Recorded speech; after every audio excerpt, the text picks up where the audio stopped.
নমস্কার বন্ধুরা, এই ভিডিওতে কথা বলবো 100 দিনের কাজ নিয়ে। কোর্টের অর্ডার ছিল 1 আগস্ট থেকে কাজ শুরু করতে হবে পশ্চিমবঙ্গে, কিন্তু আজ 7 আগস্ট এখনো পর্যন্ত কাজ চালু হয়নি। 100 দিনের কাজ যদি হতো তাহলে পরে বিভিন্ন রকম অ্যাসেট তৈরি হতো, রাস্তাঘাট থেকে শুরু করে ড্রেনেজ সিস্টেম, তাছাড়া ব্যক্তিগত কাজের যেরকম উন্নয়ন হয়, প্ল্যান্টেশনের কাজ, ব্যক্তিগত হর্টিকালচার, সমস্ত কিছু কিন্তু করা যায় এই 100 দিনের কাজ থেকে। সেটা কিন্তু একদমই স্টপ হয়ে আছে 3.5 বছর থেকে, যাতে করে গ্রামের মহিলারা এবং অনেক দুস্থ পরিবার সমস্যার সম্মুখীন হয়েছেন। এটা নিয়ে রাজ্য সরকার কিংবা কেন্দ্র সরকার কেউই পজিটিভ কোনো উদ্যোগ দেখাচ্ছেন না। মাঝে মধ্যে আমরা একটু দেখতে পাই শুধুমাত্র একটু আন্দোলন, কিন্তু সেটা সেই আন্দোলনের মধ্যেই থেমে যাচ্ছে, কিন্তু সেটার ফলপ্রসূ কিছু হচ্ছে না। কোর্টের রায় সত্ত্বেও তারপরে এর কোনো সুরাহা হচ্ছে না।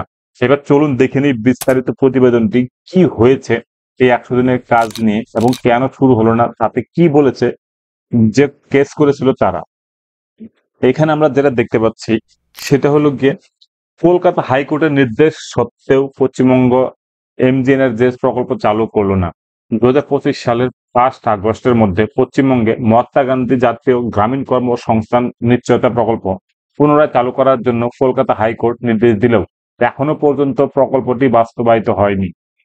রাজ্য ও কেন্দ্রীয় সরকার এই প্রকল্প বাস্তবায়নে ব্যর্থ হয়েছে, যার ফলে হাজার হাজার শ্রমিক কর্মহীন অবস্থায় পড়ে রয়েছেন।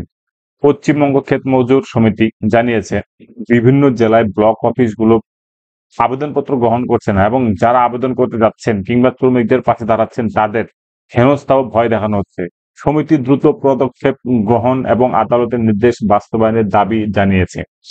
2025 সালের 18 জুন কলকাতা হাইকোর্ট নির্দেশ দেয় যে 2025 সালের 1 আগস্ট থেকে এই প্রকল্পের কার্যকরভাবে চালু করতে হবে, কিন্তু আজও পশ্চিমবঙ্গের শ্রমিকরা প্রকল্পের সুযোগ পাচ্ছেন না। সমিতির এক বিবৃতিতে জানানো হয়েছে প্রকল্পটি চালু না করে এবং একাধিক জেলার ব্লক অফিসগুলো কাজের আবেদন গ্রহণ করতে অস্বীকার করেছে। পশ্চিমবঙ্গ ক্ষেত মজদুর সমিতির আইনজীবী পূর্বায়ন চক্রবর্তী জানান, 28 থেকে 31 জুলাইয়ের মধ্যে পুরুলিয়া, দক্ষিণ চব্বিশ পরগনা এবং উত্তর চব্বিশ পরগনা জেলার বিভিন্ন ব্লকে মোট 2092টি আবেদনপত্র জমা দেওয়া হয়, কিন্তু সেগুলো গ্রহণ করা হয়নি। এছাড়াও 7 জেলার 9টি ব্লকে 1349 জন শ্রমিকের আবেদন অবৈধভাবে বাতিল করা হয়েছে। চক্রবর্তীর ভাষা অনুযায়ী এটি একটি পরিকল্পিত হামলা শ্রমিকদের কাজের অধিকার বিপর্যস্ত করার জন্য। এবার আরো কি বলেছেন, যার ফলে প্রায় 25 মিলিয়ন টাকার আয় থেকে রাজ্যের দরিদ্র শ্রমিকরা বঞ্চিত হচ্ছেন। একটি উদাহরণ উল্লেখ করে বলা হয়েছে চাকরির জন্য আবেদন করতেও নিরুৎসাহিত করা হয়েছে শ্রমিকদের। নদিয়া জেলার কৃষ্ণনগর 2 ব্লকে শ্রমিকদের সঙ্গে আবেদন জমা দিতে গিয়ে একজন ইউনিয়ন সদস্যকে বাংলাদেশি বলে গালাগাল ও গ্রেপ্তারের হুমকি দেওয়া হয়েছে। ব্লক ডেভেলপমেন্ট অফিসার ও কয়েকজন পঞ্চায়েত প্রধানের পক্ষ থেকে এই ধরনের হুমকি দেওয়া হয়েছে, যা শ্রমিকদের সাংবিধানিক অধিকার দাবিকারীদের কণ্ঠরোধ করার এক বিপজ্জনক প্রচেষ্টা বলে মনে করছেন। পশ্চিমবঙ্গ ক্ষেত মজদুর সমিতি জানিয়েছে তারা যখন এনআরইজিএ কমিশনারের কাছে যায় তখন কমিশনার বলেন কেন্দ্র সরকার থেকে বিজ্ঞপ্তি জারি না হলে কাজ শুরু হবে না। সমিতির মতে এই অবস্থান কলকাতা হাইকোর্টের নির্দেশের অবমাননা বলেই মনে করছেন তারা। আমরা জানি আবেদন করলে পরে কিন্তু 14 দিনের মধ্যে কাজ দিতে হবে। এবার যেহেতু বিডিও বা প্রধান আবেদনগুলো গ্রহণ করেনি, সেজন্য তাদের কাজ দেওয়ার কোনো প্রশ্ন থাকবে না। সেজন্য হয়তো তারা আবেদন গ্রহণ করেননি, কারণ আবেদন গ্রহণ করলে পরে 14 দিনের মধ্যে তাদেরকে কাজ দিতে হবে। এবার সমিতি জানায় রাজ্য সরকার একদিকে আদালতের রায়ের কৃতিত্ব দাবি করে মিথ্যা প্রচার করছে, অথচ বাস্তবে কোনো পদক্ষেপই নিচ্ছে না। মুখ্যমন্ত্রী পুজোর অনুদান বাড়িয়ে ক্লাবকে 85,000 থেকে 1,10,000 টাকা পর্যন্ত দিতে পারেন, কিন্তু কোটি কোটি গ্রামীণ শ্রমিকের জন্য কোনো কাজের পরিকল্পনা নেই। চক্রবর্তী আরো বলেন কেন্দ্র সরকার এখনো প্রকল্পের তহবিল অবরুদ্ধ করে রেখেছে, যা এমজিএনআরইজিএ আইনের ধারা 27 কার্যকর করেছে। 2021 সালের ডিসেম্বরে কেন্দ্র সরকার দুর্নীতির অভিযোগে এই ধারা প্রয়োগ করে অর্থ প্রদান বন্ধ করে দেয়। এরপর 2022 সালের 9 মার্চ থেকে প্রকল্পের কাজ পুরোপুরি বন্ধ করে দেওয়া হয়। সমিতি এই পরিস্থিতিকে সম্পূর্ণ অবৈধ, অন্যায় ও অগ্রহণযোগ্য বলে দাবি করেছে। সমিতির মতে যদি দুই সরকার আদালতের আদেশ মেনে চলতো তবে তারা অন্তত 15 দিন আগে থেকেই আবেদনপত্র গ্রহণ শুরু করতো এবং প্রকল্প চালুর প্রয়োজনীয় নির্দেশ দিত। চক্রবর্তী জানান, সমিতি আগামী মঙ্গলবার হাইকোর্টে ফের আবেদন জানাবে যাতে অবিলম্বে প্রকল্প চালু করা হয় এবং যাদের আবেদনপত্র গ্রহণ করা হয়নি তাদের বেকার ভাতা দেওয়া হয়। আমরা জানি বেকার ভাতা দিতে হয় যদি কাজ না দিতে পারে।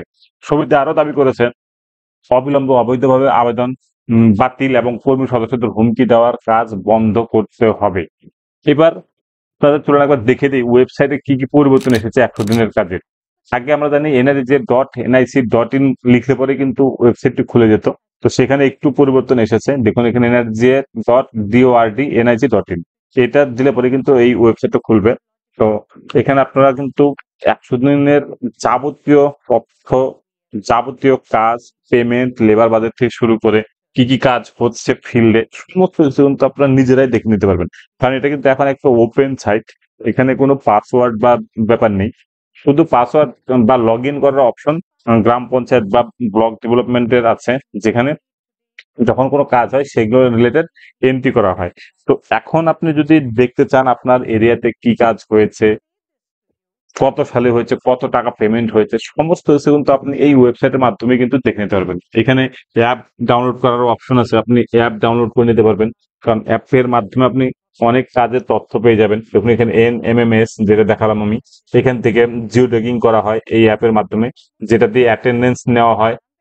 ঠিক আছে, তো আপনারা এখান থেকে কিন্তু সমস্ত কিছু দেখে নিতে পারবেন। আরো একটা জিনিস বলে দেয়, এখান থেকে কিন্তু এটাও দেখা যায় যে কবে কেন্দ্রীয় সরকার রাজ্য সরকারকে টাকা দিল।